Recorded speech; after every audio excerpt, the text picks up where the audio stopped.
The WNBA kicks off their season by honoring star Brittney Griner with league-wide 4 emblems. Griner, center for the WNBA Phoenix Mercury basketball team, is now considered by the US government to be wrongfully detained by the Russian government. Some say this is a signal of a significant shift and how US officials will try to get her home. What are your thoughts on this? Well, it's really a delicate political situation involving Brittney Griner because she's been detained since February 17th, so well over 2 months. And her detention has coincided with the Russian-Ukrainian conflict. And, you know, some people say she's a bargaining chip for the Russians.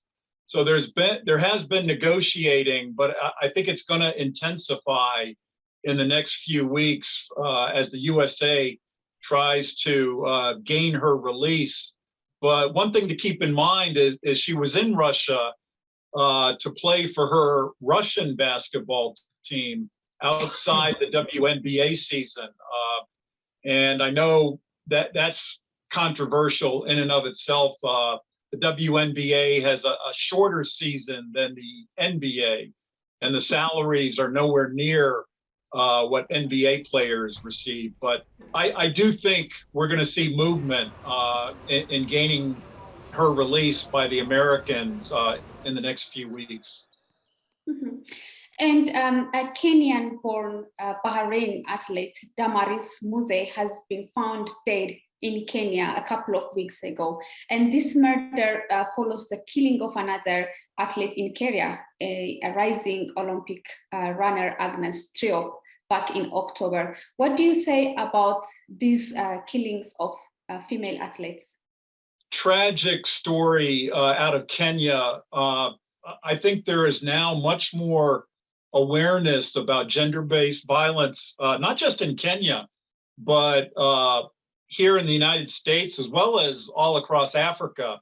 One of the things that happened after Agnes Tirop was murdered, some of Kenya's elite athletes, they formed an organization called Tirop's Angels to raise awareness about gender-based violence and also raise money for the initiative. I know they've had some races on her behalf.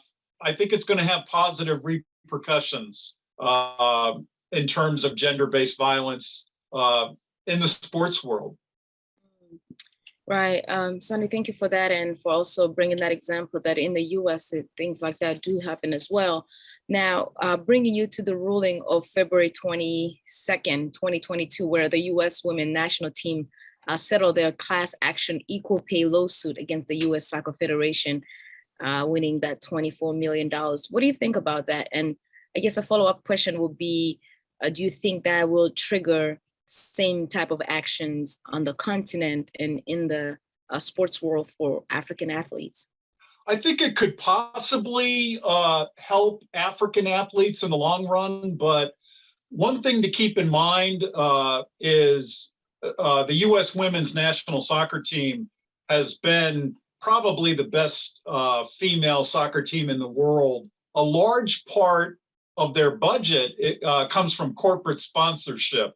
I think Nike is one of their big sponsors. In Africa, it's a little different. A lot of the countries in Africa are sort of overseen by sports ministries. They control the budget for various sports. So there is inequities depending on which sport you participate in. Soccer is probably the best funded across the board in Africa. That said, there's discrepancies in how much money is allocated towards men's teams compared with women's teams.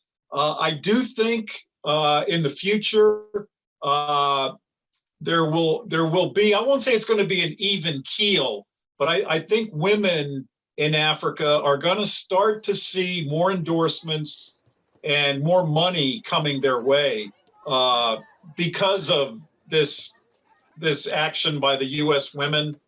standing up for their paychecks, basically. How popular are women's sports generally on the continent?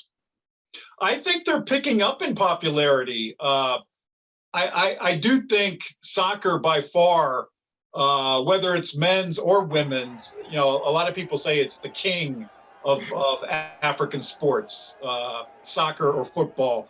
And you're seeing more and more, most African countries field a women's soccer team now. And so I think that remains the most popular sport among women in Africa. Basketball is rising in popularity.